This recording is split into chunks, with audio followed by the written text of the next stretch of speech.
Chapter 25, Seeds of Empire, early 2001. In the weeks that followed his schooling at the Salinas jail, cops in the area heard that Detective Reyes was interested in the NF. In fact, that was a massive understatement. Truth was, he was hooked.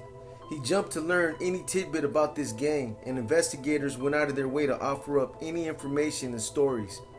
Reyes was coming to love the sense of fraternity among peace officers, the assured understanding that you had each other's backs. It was a feeling akin to the brotherhood he once felt with the Norteños, only now he was on the right side of the law, running with the white hat guys. A probation officer told him some dude in Watsonville claimed to be a Nuestra Familia member. The NF's in town now, this gangster had bragged. No way, Reyes thought. But when the same officer told him that the guy had added, "The Familia knows where your mother lives," Reyes took it as a serious and credible threat. The instinctual urge to protect one of his own took over, and the threat gave Reyes all the probable cause he needed to write a search warrant. He hit the asshole's house for evidence of NF involvement. What he found completely blew his mind. Scraps of paper covered with near microscopic writing littered the kitchen, the bathroom, the gangster's bedroom. He found intricate prison sketches laced with hidden gang messages and symbols. It was an incredible haul, and it didn't make sense. Modesto Chavez had taught Reyes the protocol for Nuestra Familia members, how they're supposed to memorize and discard everything they get, but this guy was freaking a pack rat. Not that Reyes complained, easy pickings he called it. Amid the many writings, he discovered communication between the Watsonville gangster and a man in Pelican Bay who called himself Cuete. Okay, Reyes decided, maybe his little farm town is in the mix, but how? These organized NF members weren't all like the Norteños he'd known and had been.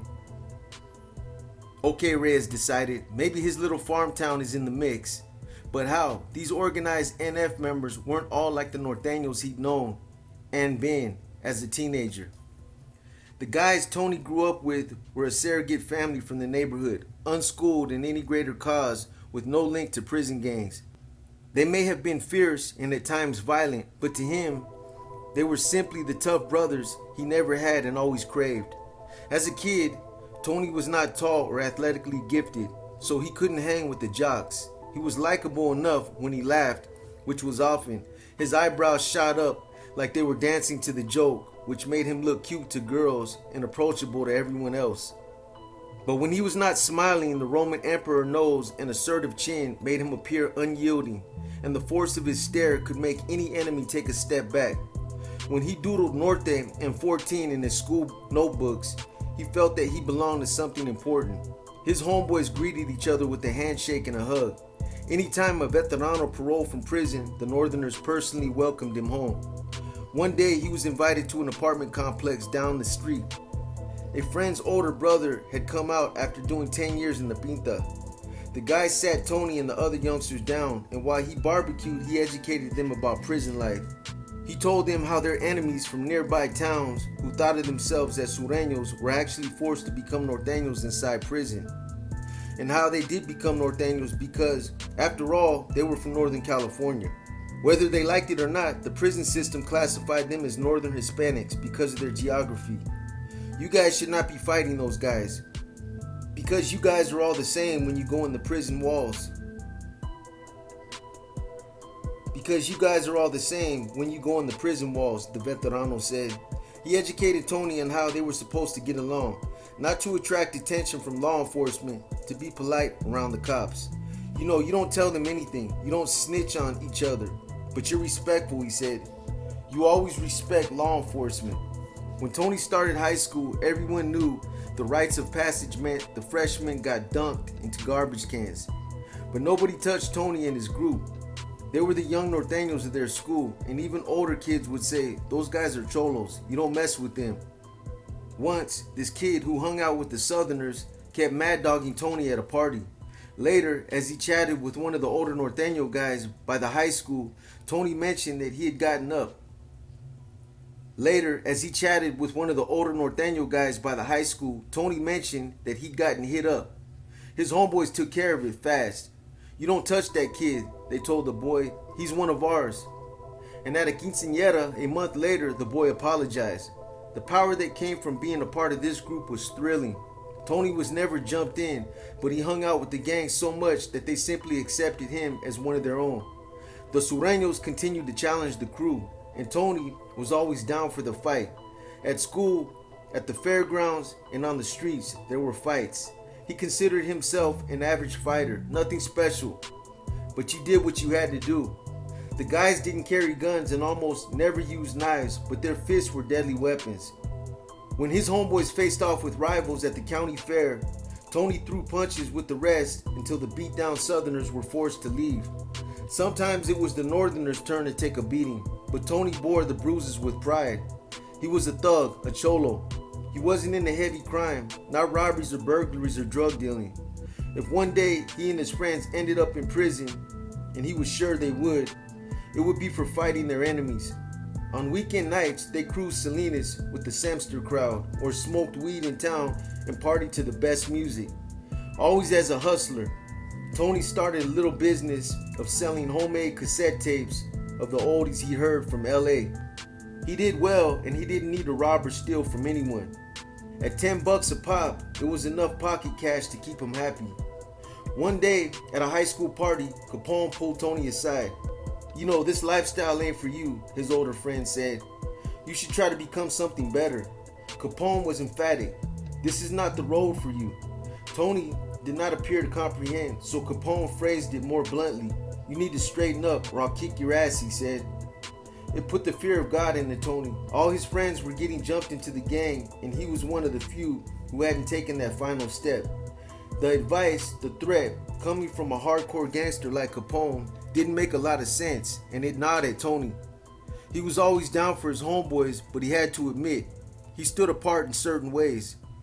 For one, he preferred the nice girls in school, not the cholas who were usually fat or ugly, or for some other reason, were the leftovers nobody wanted. Yet he never tried to act like a regular boy around the nice girls he liked. He just kept being who he was, a cholo. After Capone's admonition, he decided he would not get jumped in, but he didn't stop hanging with the Norteños either. He continued to straddle worlds, to have his homeboys' backs and hang out with regular teenagers too. His love of music and cruising drew him to the car show scene. He joined the masses of kids who traveled to lowrider shows in San Jose, the Bay Area, and the Central Valley. At one show, Tony and his friends partied at a hotel where the crowd included some Fresno Norteños known as F-14ers. The Fresno boys asked Tony's group the same thing gangbangers ask everyone: "Where you from?" These words in Watsonville almost always mean a fight. In rougher places like Salinas, the wrong answer got an innocent kid killed. The first thing out of Tony's mouth was Watson. He said it that way, Watson, chest out, with that cold expression of defiance.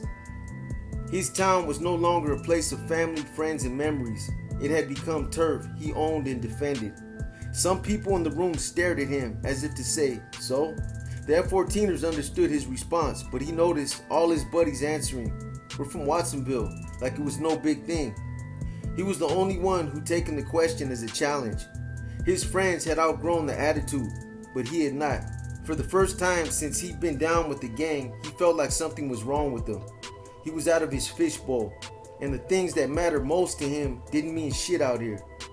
He was walking and seeing the world the way a gangster does, as a threat, always a threat. Reyes excitedly sifted through the hall from the Watsonville gangster's crib. He found priority hit lists, membership rosters, new NF policies. Why would a guy in his little town have this stuff? Where'd he get it? A cop up north in Santa Rosa invited Reyes to meet and share intelligence. The detective wanted to introduce him to a new FBI state task force that was targeting NF for federal prosecution. Bob Mueller, the big shot U.S. attorney in San Francisco, was backing the whole operation with ample support from the main justice in D.C.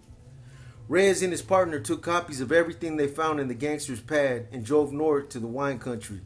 They wondered what connection little old Watsonville could possibly have to some big federal case. When Reyes walked into the basement of the Santa Rosa IRS building, his eyes and his brain had to adjust to the sight of a huge shed standing in the middle of the room. Inside the shed, the walls were covered with posters, mugshots, crime scene photos, charts, and lines showing how everything was connected. Names of farmtown regiments all over the state, a list of commanders for each region. One name on the list jumped out, the Watsonville gangster he had raided. Wow, Reyes told himself, his town is in the middle of this shit. Huete communicated to him through a captain on the streets named Lizard. The war room's diagrams made it clear the NF had blanketed the state and was now running regiments in every tiny ag town as well as every major city north of Santa Barbara, with Salinas as the epicenter. Reyes stared in wonder. The NF was sometimes referred to by its members as the blooming flower, and that's what it looked like. Every time he learned more about the gang, it became something bigger, both in scale and in menace, expanding from a tiny bud into petal after petal of a blown out head, a full blossom armed with needle-fine thorns. I didn't think they were that organized, he said later, and they were. Back home, the gangster found himself a kick-ass lawyer who got Reyes' search warrant ruled invalid in court, and eventually Reyes had to give back all the kites and rosters. But it didn't matter. He'd seen what he needed to see, and the germ of an idea now floated around the edges of his thoughts. Like those spots on the eyes that slide away as soon as you try to focus on them, the idea was not yet formed, but it floated there. The Santa Rosa war room had ignited something in him. For the first time, he considered that it was possible to fight these guys and win.